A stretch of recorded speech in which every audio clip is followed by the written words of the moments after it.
Hola, ¿cómo están? Muy buenas tardes para todos. Bienvenidos a 24 horas. La reforma busca evitar un verdadero colapso y de hecho ya el Ejecutivo presentó el proyecto de ley que reforma la caja fiscal.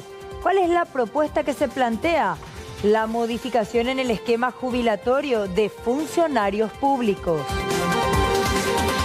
¿Ustedes se imaginan que el IPS tenga su propio banco? Algunos referentes de la previsional plantean que el IPS cuente con su propio banco y para eso ya tiene un fondo de contingencia de 33 millones de dólares.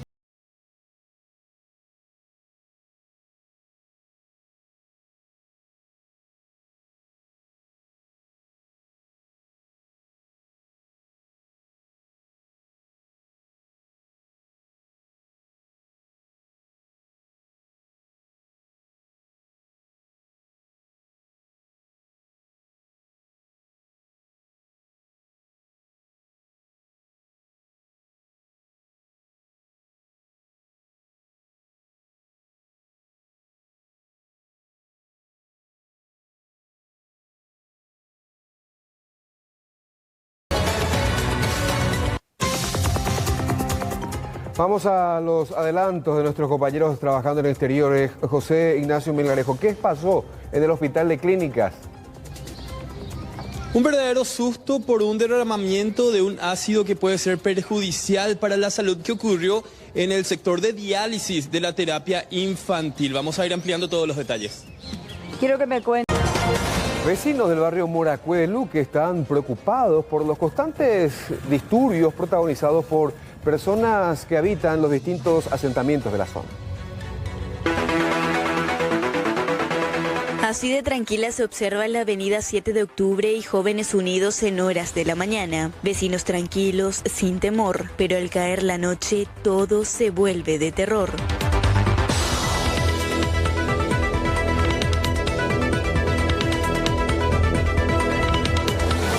A golpes, pedradas e incluso con armas blancas se registran los enfrentamientos entre dos asentamientos de la zona. La Policía Nacional busca identificar a los responsables, sin embargo, hasta el momento no se han registrado denuncias formales. No se encontró nada posterior a eso. Me llama también otra persona que, como yo entiendo, ese grupo de jóvenes se mudaron a otro lugar, ¿verdad? Movilizan rápidamente. Así mismo también se fue la patrullera, o sea, dos patrulleras con el personal lince en ese lugar, que también se tiene registrado con ubicación y tampoco se encontró nada. Todavía tenemos conocimiento si se tratan de grupos de jóvenes que se juntan y se citan para estos tipos de riña o realmente no sabemos exactamente, pero estamos investigando. Las averiguaciones proseguirán hasta dar con los integrantes de ambas pandillas, que incluso estarían reclutando a menores de edad.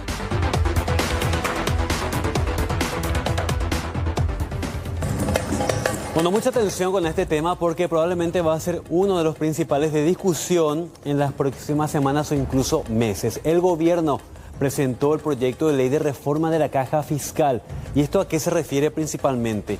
A evitar que siga existiendo un déficit enorme y por sobre todo a salvaguardar la jubilación de los que forman parte de esta caja en particular. Y vamos a dar algunos detalles que fueron presentados hoy en una conferencia de prensa por parte del propio ministro de Economía y Finanzas, Carlos Fernández Valdovinos, porque hace referencia a qué medidas se van a estar tomando para evitar que este déficit siga creciendo. Vamos a ver los datos rápidamente, porque el objetivo es dar sostenibilidad financiera al régimen jubilatorio, incorporando aportes del Estado por un lado y unificando la edad mínima de jubilación, entre otros puntos. Ahí estamos viendo, el desafío es dar sostenibilidad financiera al régimen jubilatorio. Algunos de los cambios principales dentro de este proyecto: el periodo de jubilación desde los 57 años hasta los 62, excepto médicos y los que forman parte del servicio civil, que ya está regulado prácticamente con este mismo parámetro. Otro punto muy importante: la estimación del monto de la jubilación, los últimos 5 años de trabajo para los que dependen de la caja fiscal, recordemos. Y por último, los incentivos para jubilarse. Va a ser trabajar más años, porque trabajando incluso hasta los 62, ahí uno va a poder jubilarse con el 100% de los aportes. Mucho que discutir todavía. Igualmente se van a llamar a varias audiencias públicas durante este periodo que corresponde precisamente a las vacaciones parlamentarias, en donde la comisión permanente está a cargo de los análisis de los proyectos de ley que llegan hasta el Congreso. Igualmente se va a estar convocando a todos los gremios involucrados. Escuchemos lo que decía el ministro de Economía y Finanzas. Tenemos que atacar primero dónde está la gran hemorragia desde el punto de vista financiero.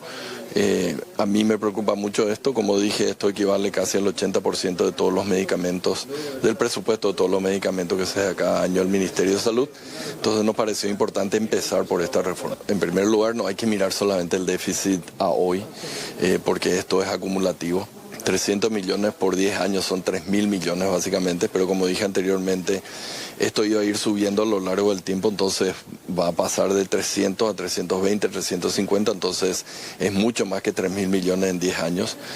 Nosotros con esta propuesta, las estimaciones son que se reduce a menos de la mitad y se hace mucho más sostenible a lo largo del tiempo. Hay una parte que básicamente va a ser inmediata porque va a haber un aumento de los aportes, como se hizo ya anteriormente, y aparte el Estado va a aportar de forma transparente y clara su porcentaje que le corresponde. Eso va a tener efecto inmediato y después va a tener otro efecto mediato, que es la medida de que se postergue el tiempo de jubilación de la gente. No por una cuestión de hacerle trabajar más a la gente, sino yo creo de que mucha de la gente que se estaba jubilando con 52 años, con 55 años, está en el pico, digamos, de su carrera, y cuanto más puede aportar, finalmente tiene que jubilarse de manera... Dos sujetos con problemas judiciales atropellaron dos barreras policiales, fueron perseguidos y detenidos. Hoy 11 dijo, venga, si puede cerrar el puente de Santa María.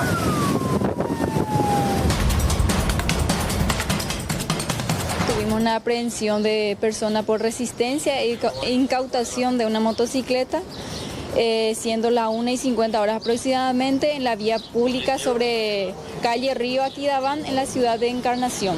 Los aprehendidos fueron Fabio Miguel Paiva, paraguayo soltero de 32 años de edad, domiciliado en el barrio Pacucuá de la ciudad de Encarnación, con antecedentes por posesión y tráfico de estupefacientes, como así también prohibición de portar armas. El segundo aprehendido, Roque Abel Paiva Ferreira, paraguayo soltero de 37 años de edad, como así también cuenta con antecedentes por producción de riesgos comunes y prohibiciones de consumir bebidas alcohólicas, salir del país y portar armas. Personal policial de esta comisaría, a cargo del oficial inspector Clemen García, se encontraban realizando inspección de personas y vehículos sobre ruta Cesta. Al alcanzar el puente Santa María, llegando a la rotonda de dicho puente, personal de la comisaría primera a bordo del móvil 11 realizaron el bloque, en donde nuevamente, realizaron el bloqueo, en donde nuevamente eludieron dicho procedimiento, comenzando nuevamente una persecución, llegando a la avenida Caballero e ingresando en contramano sobre la calle Honorio González, saliendo a la avenida Japón, posteriormente a la calle Río Aquidaván, en contramano. En una curva perdió el control del biciclo, de cuyas consecuencias ambos cayeron en la capa asfáltica, yéndose a impactar por unos vehículos que se encontraban estacionados en el lugar, resultando con lesiones. Los dos lograron levantarse e intentaron huir del lugar a pie, por lo que los personales que se encontraban en el móvil 11 descendieron e intentaron reducir a los mismos. El conductor del biciclo se resistió e intentó apoderarse del arma de fuego reglamentario del interveniente, comenzando la lucha cuerpo a cuerpo, por lo que tuvieron que utilizar la fuerza racional y proporcional para poder reducirlo.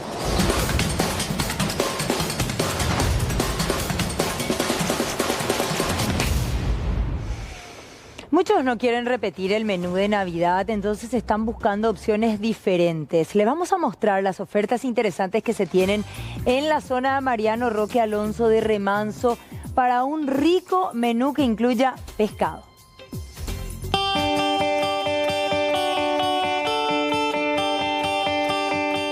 Luego del peseto con salsa viteltoné, la lengua a la vinagreta y el tradicional asado de la cena navideña, a orillas del río Paraguay, las cocineras de Remanso ofrecen una nueva alternativa de platillos para recibir al Año Nuevo. Tenemos, como siempre, la famosa milanesa a base de surubí y como siempre la romanita, cazuela y otras opciones como el caldo, el sollo de piraña que todos quieren venir a disfrutar. A partir de 15.000 guaraníes ya tenemos, bastante accesible. Y nuestro horario es de 8 a 4 de la tarde. El local está esperando a los comensales todos los días de la semana, inclusive el 1 de enero, para disfrutar de todas estas delicias. Desde el Congreso, porque el legislador José Oviedo impulsa una iniciativa que propone ampliar el periodo de vacaciones de los trabajadores, atendiendo a que el actual Código Laboral establece apenas, dice él, 12 días para el primer año de antigüedad.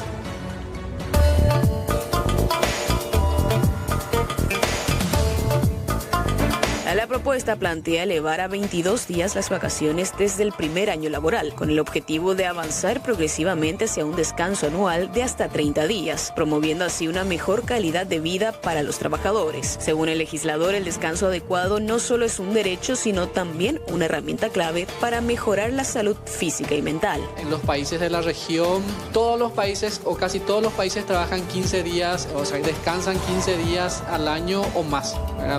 Inclusive países como Perú, Panamá y Brasil tienen 30 días de vacaciones desde el primer año de trabajo, y los demás, Chile, Colombia, Uruguay, Venezuela, Guatemala, Bolivia, El Salvador, Ecuador, Nicaragua, tienen 15 días de vacaciones del primer año, y nosotros allá en la colita con México tenemos 12 días de vacaciones. El senador Oviedo también impulsa otro proyecto de ley para ampliar el permiso por paternidad, que actualmente es de 14 días. Hoy en día tienen 14 días de descanso, vamos a plantear elevarlo a 30 con una estabilidad de un cierto tiempo que lo vamos a definir en un rato, en el cual no se le va a poder despedir.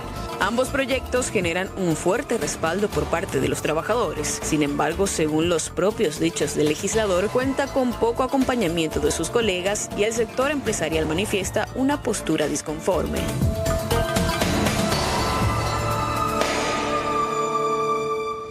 Haciendo un recorrido por el circuito comercial de Encarnación, nos pudimos dar cuenta el movimiento que se tiene en esta época del año, porque muchos eligen este punto para comprarse un atuendo nuevo para pasar justamente este 2025-2026. Vamos a ver qué es lo que más se compra.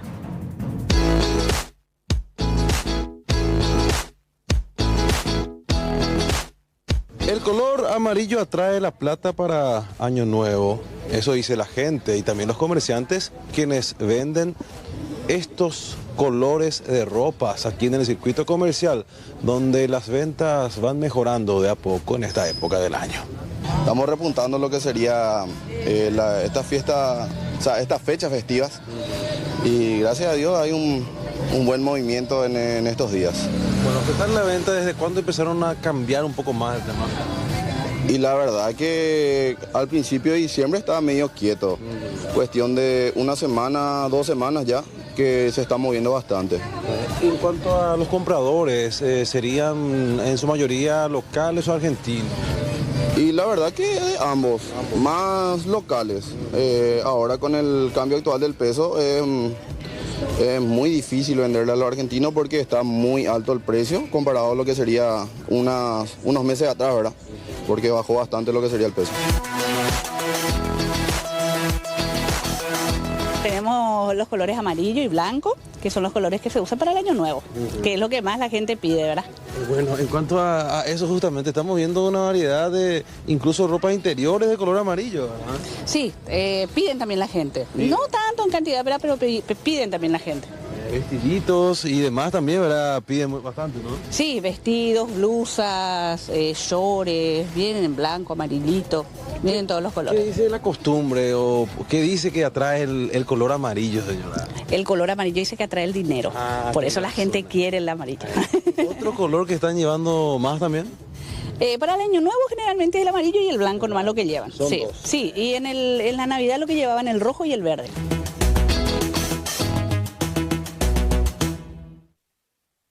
La legislación vigente reglada por el Banco Central del Paraguay establece que para crear un nuevo banco se deben invertir, se debe fondear con un poco más de 10 millones de dólares.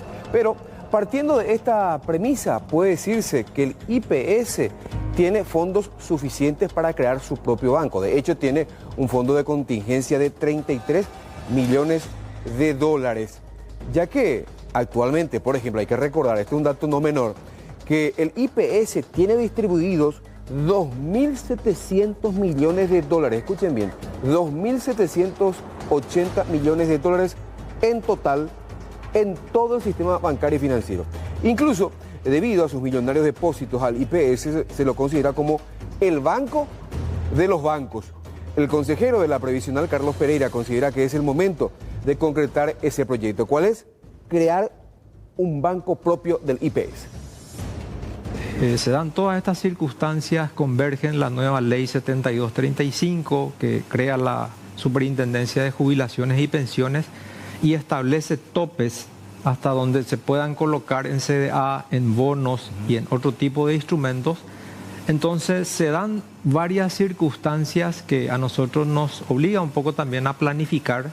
Porque IPS ya está al tope de... Y anticiparnos, ¿verdad?, a lo que viene, ¿verdad? Porque IPS es una institución que maneja 120 millones de dólares que recauda por mes, tiene 2.780 millones de dólares distribuidos en todo el sistema. Entonces, como yo le llamo, es el banco de los bancos. Esa es de hecho, es la realidad, finalmente. La mayor cantidad de plata de los bancos es exactamente. Y entonces, haciendo toda esa combinación de conceptos, yo creo que más propicia que esta oportunidad no creo que exista, ¿verdad? Más todavía de que no se trata de recursos que tiene que poner el IPS, sino que está ahí. Ese mismo fondo de contingencia para nosotros es el inicio de crear estratégicamente una nueva banca privada social, así le denominamos, ¿verdad?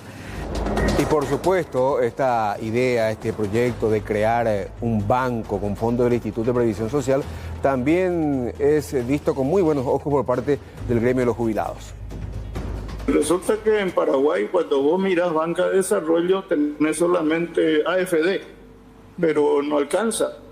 Nosotros creemos que falta un agente financiero importante que trabaje esa línea de banca de segundo piso para financiar proyectos de apalancamiento de MIPYMES, de emprendedurismo, que ofrezca líneas de crédito a los asegurados, a los patrones que se han formalizado. Eso no estamos teniendo en Paraguay. Por ahí viene la necesidad de crear un banco de desarrollo donde IPS participe como accionista conjuntamente con los jubilados, que tenemos el capital necesario para constituirlo.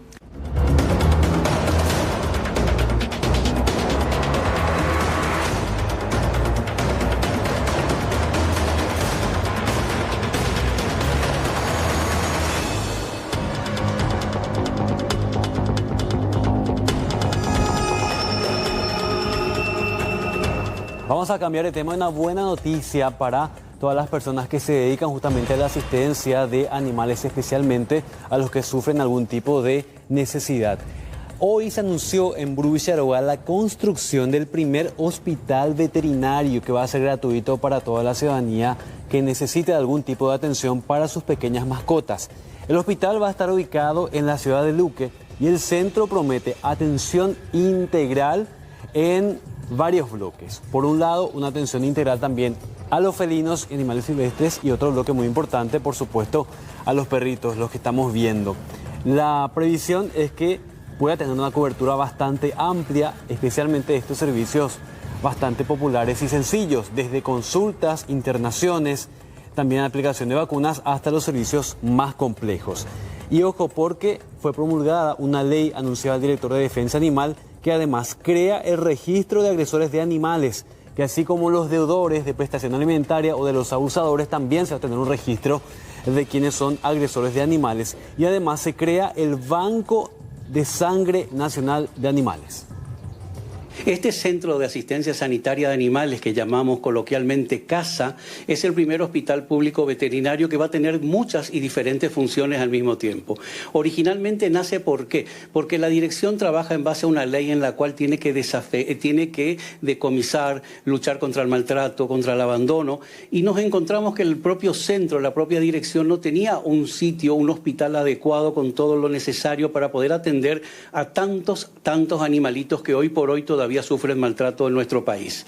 Entonces, primero nace como objetivo tener nuestro propio centro de atención para los cientos y cientos de animalitos que decomisamos anualmente y los cuales tratamos, le revolvemos su salud física y su salud mental. Y no sé si vieron estos días, pero nuestros álbumes, catálogos de adopción están funcionando, gracias a Dios, de maravilla, y se están adoptando muchísimos de los animalitos. Bueno, por un lado, este hospital va a atender a nuestros propios animalitos decomisados que están bajo la dirección, bajo tutela de la dirección, y por otro lado también se pensó en la gran necesidad de las zonas más desfavorecidas, personas sin recursos, personas o animalitos que viven en situación de calle. Entonces es muy importante extender la parte social y poder dar asistencia a todas estas necesidades que tienen en vacunación, atención médico-veterinaria, en la cual se va a hacer un seguimiento exacto con otras instituciones para verificar la situación de vulnerabilidad de las familias que van a poder acogerse a la parte gratuita del centro. En este compacto les presentamos las noticias más resaltantes en el ámbito judicial el día de hoy.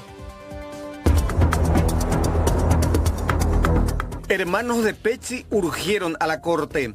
La familia del asesinado exfiscal Marcelo Pecci presentó un urgimiento a la Corte Suprema de Justicia. El propósito es que la máxima instancia judicial resuelva una acción de inconstitucionalidad promovida en abril de este año que culmina, de manera que los hermanos del malogrado agente puedan acceder a la información del Ministerio Público sobre la investigación del crimen del fiscal. Los hermanos Francisco y Gabriela Pecci no han logrado que ni la Fiscalía ni el juzgado les otorguen la intervención en el proceso abierto en Paraguay. Asueto judicial este miércoles. Resolución mediante la Corte Suprema de Justicia estableció asueto en la Administración de Justicia este miércoles 31 de diciembre. Los plazos procesales de esta fecha pasarán a vencer el lunes 2 de febrero del 2026. Se exceptúan de la medida jueces y funcionarios afectados a los juicios orales en desarrollo y audiencias preliminares señaladas para esta fecha en el fuero penal. También se establece que los funcionarios de los registros públicos y de catastro asignados al servicio para la próxima implementación del Registro Único Nacional RUN, quienes deberán concurrir normalmente a sus puestos de trabajo. Casi 6.700 denuncias por falta de asistencia alimentaria. El reporte oficial del Ministerio Público da cuenta que dio trámite a 6.672 denuncias por el delito de incumplimiento del deber legal alimentario entre enero y noviembre de este año, y a nivel país. Se resalta que el 65% del total de denuncias involucra a padres de entre 30 y 45 años de edad. La mayor cantidad de casos se han registrado en Central, Alto Paraná y también Asunción. Mafia de pagarés, otra jueza suspendida. En la última sesión plenaria de la Corte, se dispuso la suspensión en el cargo de la jueza de paz de Luque, abogada Norma Ortiz de Segovia, y sin goce de salario. En una reciente auditoría de gestión, se comprobó mal desempeño de funciones en la tramitación de diversas causas vinculadas a la llamada mafia de los pagarés. También fue suspendida una agente fiscal. En la misma sesión de la Corte, se resolvió suspender sin goce de salario a la agente fiscal de Coronel Oviedo, Gloria Mabel Rojas Cañete. Está imputada por un presunto pedido de coima de 30 millones de guaraníes para favorecer a uno de los procesados en la causa, donde resultó víctima fatal la joven María Fernanda Benítez. Vamos a darle continuidad a esta información que tiene que ver con la extraña, aparentemente, quema, aterrizaje de emergencia de una avioneta en la zona del Alto Paraná. Elba, comentanos por favor, ¿qué se tiene al respecto? Es así, Carlos, buenas tardes. Una avioneta fue hallada totalmente incinerada en una estancia en Santa Rita, 40 kilómetros aproximadamente del casco urbano. Aparentemente él o los ocupantes de esta avioneta habrían sido rescatadas después de un aterrizaje forzoso. Son los datos que manejan a la policía en este caso, y se desconoce quiénes habrían sido. Lo cierto es que tiene una matrícula brasileña esta avioneta, y también presenta 2 impactos de bala llamativamente. Vamos a escuchar lo que nos decía el comisario Humberto Galeano, el jefe de prevención del Alto Paraná, al respecto. Al llegar al lugar, a la cabecera de la pista, se ve un tractor tapando el acceso, y era el encargado manifestando lo que ellos pudieron ver ahí dentro de la pista de la estancia, el avión totalmente ya incinerado, ¿verdad? Se cuenta con un video corto donde justamente se ve empezando el fuego. Se maneja varias hipótesis, pero lo que se calcula es que tuvo un desperfecto mecánico y optaron por quemar dicho avión. Y después de la incineración, los rastros que quedaron, ¿se puede determinar qué había dentro, qué se llevaba? Prácticamente se ve a simple vista el armaje del asiento ya totalmente quemado, un solo asiento, ¿verdad? Y la parte de la cola del avión donde queda, que es de una empresa de taxi aéreo brasilero. También hay que destacar también que habían 2 bidones de combustibles a metros nada más del lugar, lo que se presume se habría utilizado para incinerar. Según testigos, una persona habría sido rescatada en una camioneta de ese lugar. Es una estancia, de hecho una propiedad privada, pero que se utiliza como pista de aterrizaje, y las investigaciones siguen al respecto para ver si no se trata de una narcoavioneta. Bien, excelente. Gracias, Elba, por este completo reporte desde el Alto Paraná.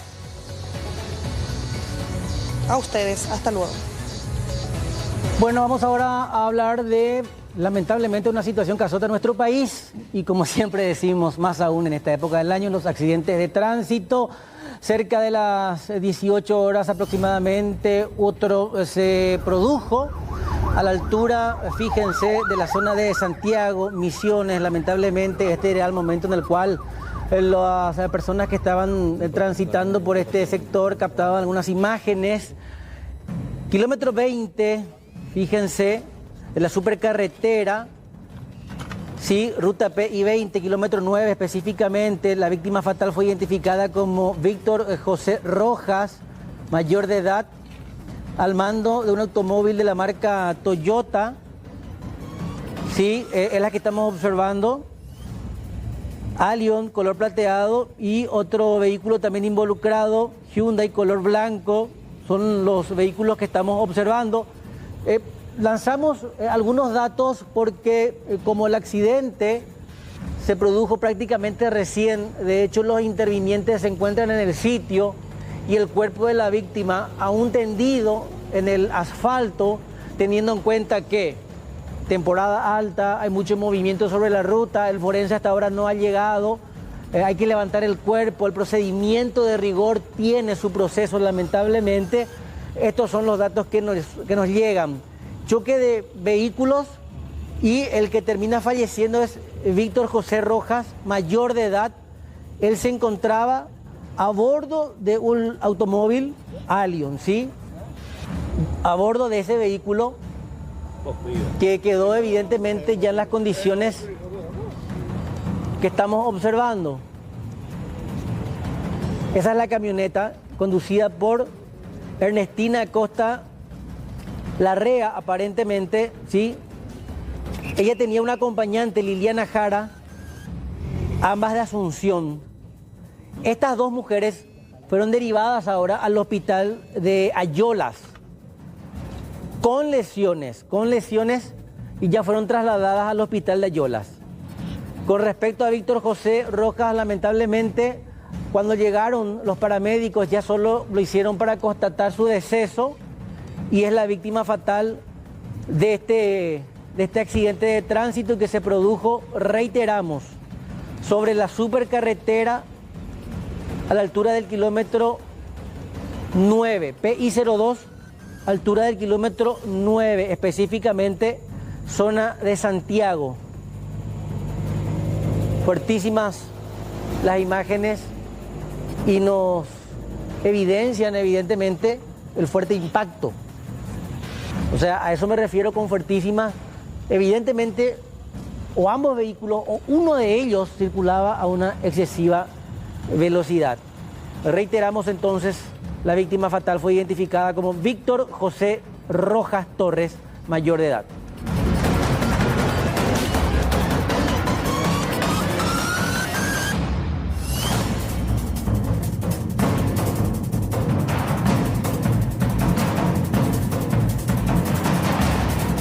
¿Por qué es cara la carne en Paraguay? En especial algunos cortes cuando somos el 9º país en la lista de principales vendedores, exportadores de la proteína roja. Un reciente estudio de la Comisión Nacional de la Competencia, CONACOM, reveló que la alta concentración del mercado es causante de importantes asimetrías. Y vamos a mostrarles una placa que muestra el negocio de la carne. Y le llamamos la proteína que desangra el bolsillo, porque la carne hoy en día está bastante cara. A ver, ¿qué nos dice esta placa? ¿Cuántas fincas se tienen en el país? Cuando hablamos de finca hablamos de establecimientos ganaderos de distintas dimensiones. 201.301 fincas, según el censo agropecuario que data del 2022. Un censo no actualizado. ¿A cuánto asciende el hato ganadero? A 23.485.000 cabezas de ganado. Fuente CONACOM. ¿Y cuánto se exportó? ¿Cuánta carne se exportó por valor? 2.000 millones de dólares en este 2025. 18% más con relación al 2024. 2.000 millones de dólares. 18% más con relación al 2024. Obviamente, estos datos convierten a Paraguay, por sobre todo la última cifra, en el 9º exportador mundial a nuestro país. Y bueno, vamos a ver algunos fragmentos, algunos datos muy llamativos de este informe realizado por la Comisión Nacional de la Competencia. Pero, para que vean ustedes, antes de ir a ese informe, ¿por cuánto se compró vacío hoy, por ejemplo? Hoy, casi 2 kilos, 1 kilo 990 gramos, a 99.950 guaraníes, en una de las tiendas de conveniencia. ¿Se imaginan pagar por casi 2 kilos de vacío? 198.000 guaraníes, prácticamente 199.000 guaraníes. A ese nivel está la carne hoy en día en Paraguay. Algunos podrán comprar, otros probablemente no. Ahora sí, vayamos a las conclusiones de la CONACOM. ¿Qué es lo que dice? Existe una alta concentración en el sector debido a que el 60% del hato ganadero, o sea, unas 7 millones de cabezas, está concentrada en 1.2% de los productores ganaderos del país. El restante pertenece al 98.8% de los productores. Esta disparidad podría resultar en asimetrías en el poder de negociación entre los ganaderos debido a que el 1.2% que concentra más cabezas tendría mayor margen de negociar precios. En otra parte, van a leer lo siguiente y es bastante llamativo también. Cuando habla que el sector industrial, o sea, los frigoríficos, exportó el 91% de su faena, quedando solo el 9% para el mercado local, con lo cual se verifica que el foco principal del negocio frigorífico es la exportación. Poco o nada le importa el mercado interno. Y después dice, se ha verificado que el factor que más influye en el precio final de la carne y en el precio pagado al ganadero es el precio internacional promedio de exportación. O sea, el precio internacional incide directamente en el precio local. Escuchemos lo que decía el presidente de la Comisión Nacional de la Competencia, CONACOM, quien habló de los 3 frigoríficos que concentran casi toda la faena nacional y por qué el precio internacional de la carne incide en los costos a nivel local. Bueno, estamos viendo los números y vemos que 3 frigoríficos manejan el 70% de lo que es el mercado, Principalmente hay dos que son los más grandes, ¿verdad? Frigomer y Concepción, que manejan cerca del 60% entre los dos. Y bueno, después tenemos un frigorífico del Chaco que se suma, pero el resto ya van 10, 9, 7%. Y ahí depende quién está un poquito más, un poquito menos para llegar al 70%. Vos sos un industrial del mercado que seas y te pagan más afuera, vos vas o sea, mal podríamos nosotros, nosotros gobierno, nosotros CONACOM decirle no exportes, ¿verdad? O sea, por lo menos desde la CONACOM es algo que nosotros no creemos en eso porque justamente apostamos a lo que es la libre competencia y si encuentran mejor mercado afuera, es lo que están haciendo ahora y están mandando afuera un alto porcentaje, altísimo porcentaje de lo que producen. Y ese bajo porcentaje que queda acá lo que genera es una disminución en la oferta, o sea, al haber un bajo porcentaje hay poca oferta y eso hace que, bueno, nuestros precios locales compiten con los precios de afuera. Y el presidente de la República hoy en conferencia de prensa anunció que tanto la CONACOM como la SEDECO ejercerán un mayor control de precios, recordando que en Paraguay existen empresas con prácticas oligopólicas. Porque hay una realidad, existen estructuras empresariales que tienen un poder oligopólico y en ese proceso tienen la capacidad de influir sobre la formación de precios.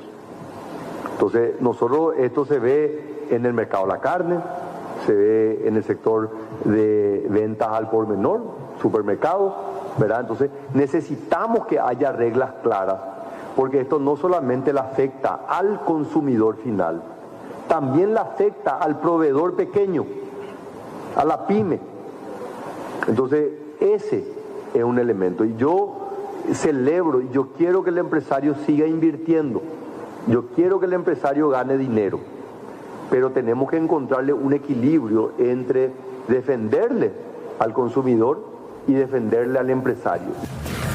Bueno, y seguimos hablando de los precios de la canasta básica porque hoy el BCP presentó el informe de inflación correspondiente a diciembre por un lado y por otro lado también la inflación anual acumulada de 2025. Pero antes de contarles esto, vamos a ver qué dicen acerca de lo que pasó en diciembre. Vamos a ver una deflación, menos 0.3% es lo que reporta el BCP, por lo menos según sus recuentos. Recordemos, dentro de la cantidad de productos que se utilizan para medir la inflación, hay más de 460 productos y solamente el 30% corresponde a la canasta básica. Lo que dice el BCP acerca de la inflación acumulada en este 2025 es que llega solamente al 3,1%. El año pasado cerramos con 3,8%, así que redujimos un poco el nivel de inflación anual correspondiente a este año.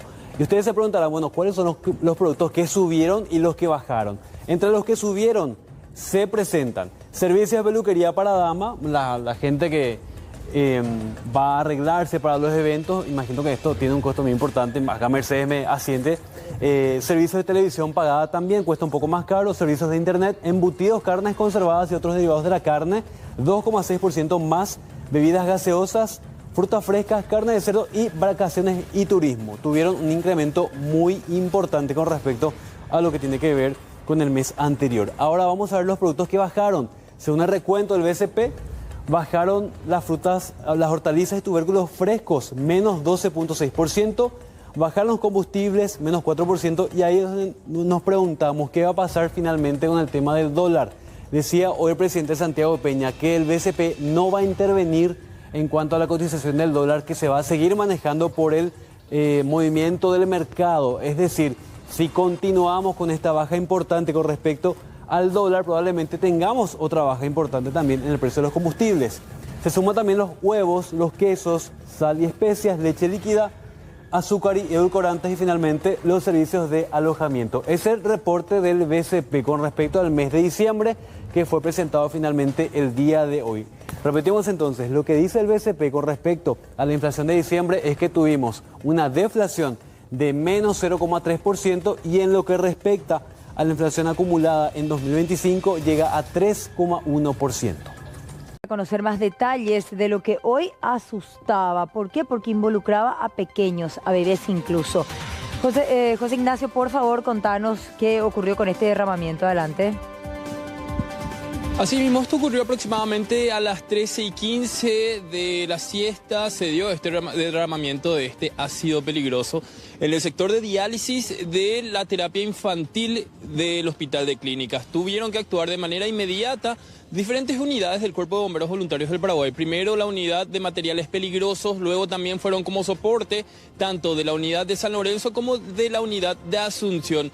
Afortunadamente pudieron realizar el trabajo preventivo, ventilaron la zona, pero hay dos versiones que se contraponen. Primero, la versión justamente del capitán inspector Cristian Ovelar de la unidad de materiales peligrosos, quien mencionó que tuvieron que evacuar tanto a pacientes como también a personal médico. Sobre esto, justamente palabras suyas. Se derramó un ácido, el ácido paracético que se utiliza para la desinfección de esa máquina, ¿verdad? Rápidamente produjo un vapor, el cual hizo que el personal que estaba en el lugar tenga ardor en los ojos y un poco de picazón. En el lugar había vapores que producían un poco un efecto nocivo a los que estaban en el lugar y por eso justamente fueron evacuados los niños, ¿verdad? Y en el área estaban 7 niños internados, 2 médicos y 3 enfermeras. Que fueron rápidamente evacuados del lugar. Lo que se hizo fue un poco con los equipos de protección del personal, hizo la dilución del mismo para bajar la concentración del ácido. Posterior fue el reempaque en tambores. La inhalación de este ácido paracético puede ser muy perjudicial para la salud, puede generar quemaduras en la piel, también irritaciones en los ojos, y esto lo recalcó el director del Hospital de Clínicas, Jorge Giubi, quien además aprovechó para mencionar que no se dio tal evacuación, sino que fue una mala interpretación por parte de los bomberos voluntarios. Para entender mejor, vamos a escuchar lo que mencionaba el director del Hospital de Clínicas, Jorge Giubi. No hubo esa cantidad de evacuación. Había un chico que estaba en el área que fue retirado justamente para que no esté en ese recinto, porque es una habitación y al lado está el área de internación. En esa habitación no ocurrió, eso se aisló inmediatamente cuando se percataron del derrame, ¿verdad? El chico fue retirado del área, ¿verdad? Pero nadie se expuso directamente, ¿verdad? El personal quiso entrar evidentemente para ver si podía neutralizar, como era parte de un proceso de esterilización de la máquina de anestesia. A veces algunas gotas caen y suelen neutralizar. Eso me comentó el jefe de nefropediatría. Y en ese contexto lo que se realiza, lo que se hizo fue aislar el área y esperar a los bomberos para que entren con los equipos adecuados para que nadie se ponga. Podría ser un descuido, no está descartado eso, podría ser también a la falla en alguno de los componentes de conexión, podría haber sido algún tipo de caída de algún lugar o que se haya tumbado por algún motivo, ¿verdad? Entonces no podemos descartar nada, estamos investigando justamente para determinar la responsabilidad y para poder tomar medidas al respecto. Justamente aún no se pudo responder cómo se dio este derramamiento de este ácido. Lo cierto es que tras la rápida acción de los bomberos voluntarios se pudo ventilar la zona y ya dejar nuevamente el sector de diálisis de la terapia infantil para que pueda ser utilizada nuevamente, ya evitando cualquier situación de peligro para los pacientes como también para el personal médico. Bueno. Gracias, completo informe. Es un tema sumamente sensible, especialmente en estas fechas, porque desde el Hospital del Corazón recuerdan que se encuentra en plena vigencia la campaña por la donación de órganos. Y esto teniendo en cuenta que hay muchísimos pacientes que actualmente están en la espera de un corazón, de un riñón, de un hígado, de córneas, de todo lo que puede trasplantarse para mejorar la calidad de vida de los pacientes con algún tipo de dolencia que están atravesando en este momento bastante difícil. Bueno, y al respecto conversamos con la doctora Fabiola Rodríguez. Ella es directora del Instituto de Cardiología y hace referencia a la situación en que se encuentran 2 pacientes en particular. Son 2 adultos que están esperando un corazón. Nosotros adultos tenemos 2 pacientes esperando, uno ambulatorio en su casa y otro paciente aquí internado que está más delicado. Y ellos son los que hoy están en lista. Hay pacientes que incluso fallecen en lista de espera porque no consiguen el donante, ¿verdad? Un paciente tiene 25 años, que él está en casa, es un paciente que ya por la enfermedad avanzada se le incluye en lista de espera. Sabemos que los pacientes con cardiopatía que desarrollan insuficiencia cardíaca entran en lista de espera cuando ya no pueden desarrollar una vida normal. Imagínate, 25 años, él debería estar trabajando, debería estar estudiando y no puede hacer eso. Está con una clase funcional ya avanzada que tiene falta de aire, mínimos esfuerzos, pero él está estable en casa esperando el donante. Sin embargo, nuestro otro paciente que tiene 38 años, él sí está internado porque no podemos darle el alta dada su condición.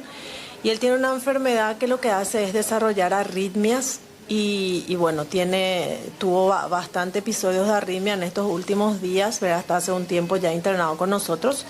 Y va a estar hasta que se estabilice o hasta que consiga un donante. Él es sobre todo la prioridad hoy para la donación si es que sale un donante compatible con él. Bueno, así como tenemos estos dos pacientes que dependen exclusivamente del Hospital San Jorge, hay varios pediátricos y también queremos retratar como casos de éxito el caso de este paciente que después de un año acude todavía a sus controles al Instituto de Cardiología. Estamos hablando de José, que también nos cuenta su historia a través de su madre.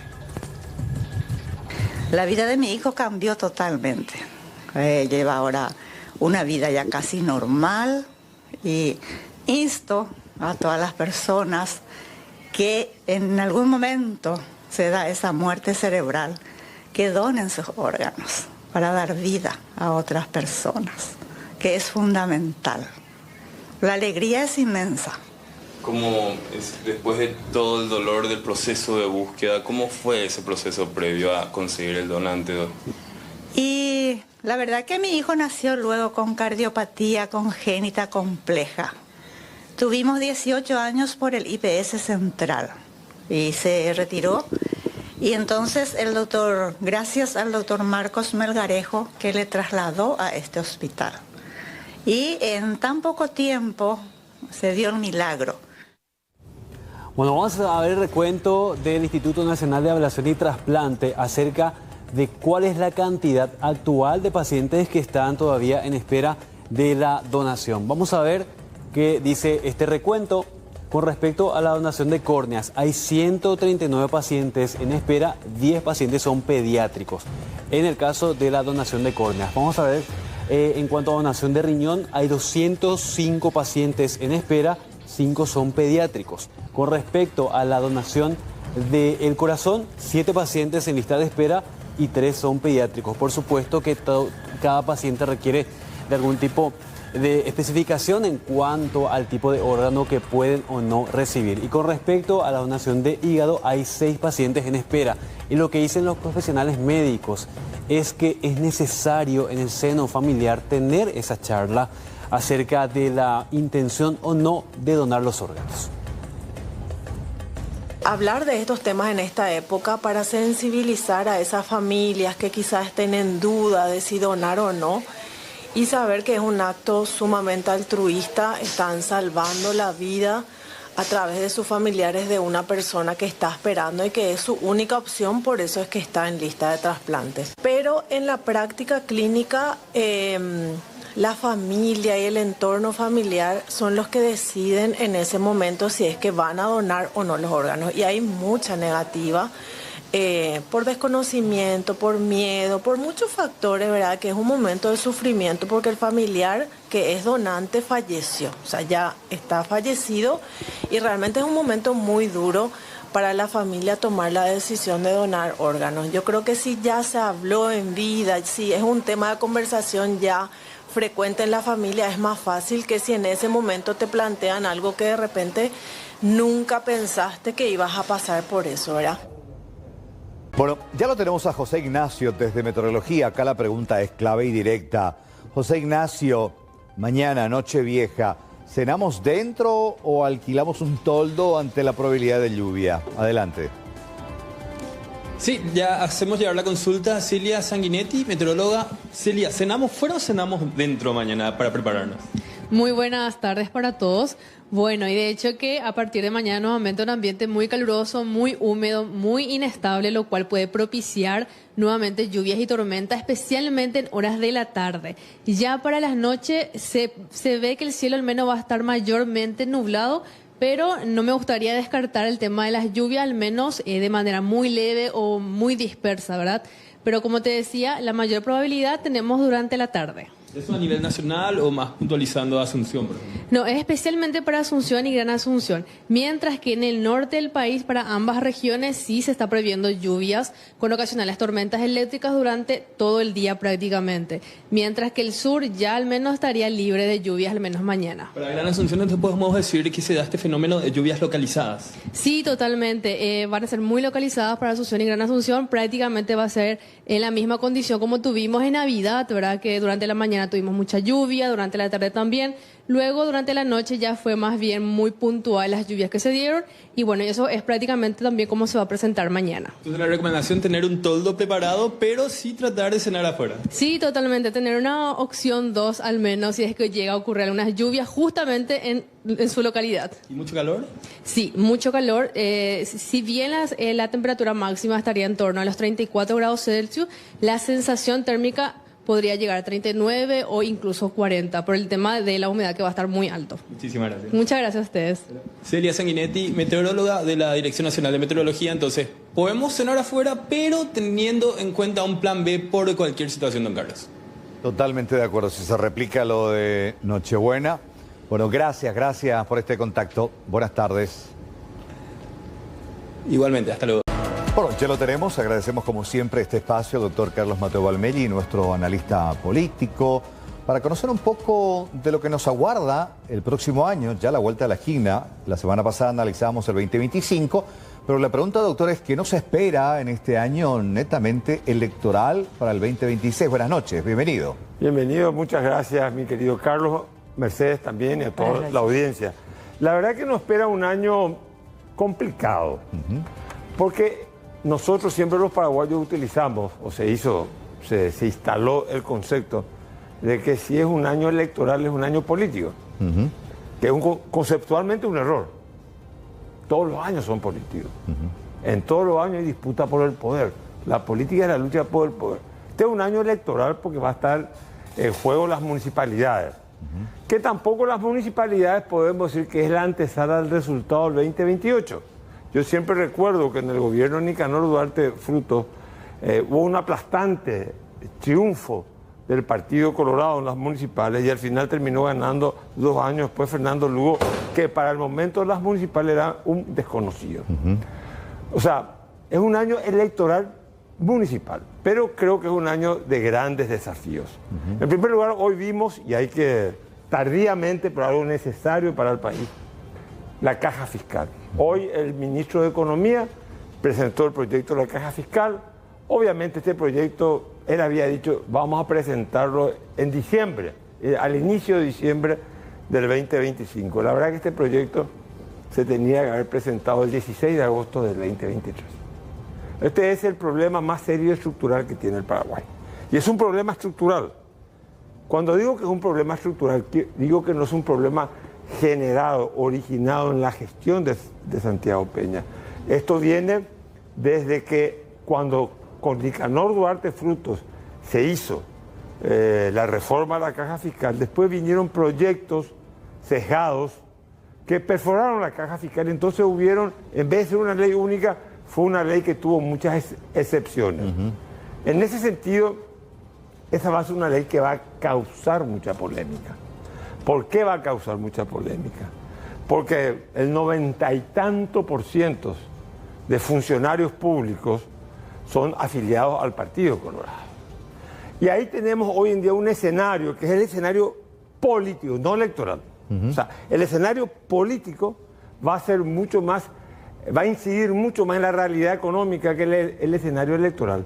Las elecciones municipales suelen pasar casi desapercibidas, con un nivel de participación que va del 50 al 60 y piquito %, depende, hubo elecciones con 50% de participación, estoy hablando a nivel municipal. Ahora bien, va a ser un año político y electoral, pero político porque la ley de la caja fiscal va a dividir las aguas dentro del funcionariado público y obviamente dentro de la coalición, de la alianza gubernamental, el oficialismo, y dentro de la disidencia colorada van a ver quiénes de alguna manera saboteen con un propósito político, pero no del 2026, con un propósito del 2028, el proyecto de la caja fiscal. No conozco el proyecto de la caja fiscal, pero sí creo que es un imperativo de la reforma económica paraguaya llevar adelante este proyecto de reforma de caja fiscal. Se presentó tarde, pero creo que es demasiado importante. ¿Y qué tan viable es que se hagan reformas importantes en un año electoral? Porque la presentación ahora de este proyecto también nos hace dudar sobre la posibilidad que tienen de postergar por un año eventualmente el tratamiento y ahí sí tratarlo después de las elecciones municipales. Pero si se posterga después de las municipales, que son para, si no estoy equivocado, noviembre de este año, el 2027, ese sí que va a ser el año electoral, porque ahí se instalan las internas de los partidos políticos. Y especialmente la interna que más moviliza recursos y puede paralizar la maquinaria del Estado, es la interna del Partido Colorado. De hecho, suele ocurrir, perdón, una vez que ocurren las internas y se sabe quién es el candidato, el presidente prácticamente pasa a segundo plano y es el candidato del partido oficialista el que ya toma protagonismo. Bueno, el candidato oficialista, si es que se perfila uno con posibilidad de ganar, de facto ya, pasando la interna, ya es el presidente de la República. Sí. Ocurre, ya ha ocurrido. Pero ¿y entonces cuándo hacemos las reformas importantes? Y yo creo el hecho de que el ministro hoy haya estado presente y haya, creo que le llevó al Parlamento, el Parlamento en 2 meses no va a poder hacer nada, aunque el senador Colín Sacora dijo que iba a convocar la comisión de esta que transita entre enero y febrero. No tiene grandes facultades, no puede votar nada, no puede legislar, solamente puede convocar a los afectados, dijo él. Pero los afectados van a tener que ser convocados en las comisiones, cuando el Parlamento en pleno pueda sesionar. Así que ese es un tema difícil, es algo que el gobierno tiene que solucionar. ¿Por qué razón? Porque es un problema estructural. Y si llegamos al 2028 con este problema, se va casi a duplicar la deuda de la caja fiscal. Sí. Esto quiere decir que lo que no somos funcionarios públicos, Carlos, Mercedes, yo y la gente que nos está viendo, mucho de lo que nos están viendo, vamos a tener que pagar la jubilación de los policías, de las maestras, etcétera, etcétera, etcétera. Por lo tanto, yo hoy escuché algo que para mí es importante. Van a elevar el nivel de jubilación. 52, mínimo 57 o 62. Pero veremos qué otras reformas se hacen. Lo que es inconcebible, porque hay algo que se está aplicando en el Paraguay, sobre pretexto de la baja presión tributaria, que el sector privado está subsidiando al sector público. ¿Quién subsidia la caja fiscal de los funcionarios públicos? El sector privado. ¿Quién subsidia el dilatamiento del pago a los proveedores del Estado?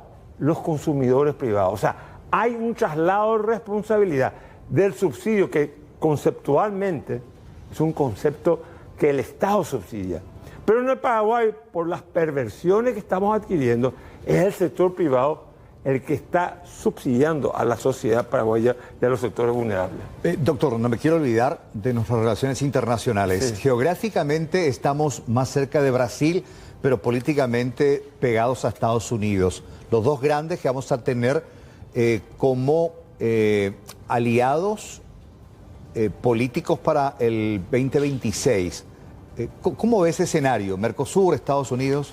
Mira, he sostenido toda la vida. En política exterior hay que ser ambiguo. ¿Esto qué quiere decir? Ambigüedad. Se puede bailar con los dos, con Brasil y con la Argentina. Lo que no podemos ser es contradictorios. Ahí es otra cosa. Ambiguos sí en política exterior, contradictorios no. Y nosotros tenemos una situación geográfica. Hoy en día las economías, el mundo se está zonificando por economías, por razones económicas y de liderazgo militar, político-militar. China tiene su influencia en el Pacífico, la India tiene su influencia en el Pacífico, Rusia va a recuperar su influencia en lo que era, lo que es el este de Europa, va con la guerra a Ucrania, todo eso yo creo va a un buen final, me parece. o va a un final, no sé si es bueno todavía. Entonces, creo yo que nosotros los paraguayos tenemos que tener una agenda clara.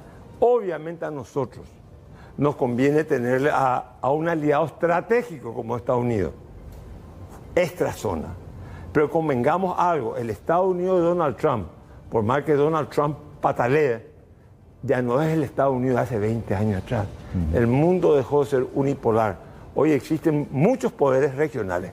Y nosotros, a diferencia de Guatemala, Honduras, El Salvador y Ecuador, que sí van a firmar una alianza estratégica con los Estados Unidos, o la Argentina, nosotros nada más y nada menos le tenemos a un gigante al lado, a una democracia continental que tiene aspiraciones de liderazgo global.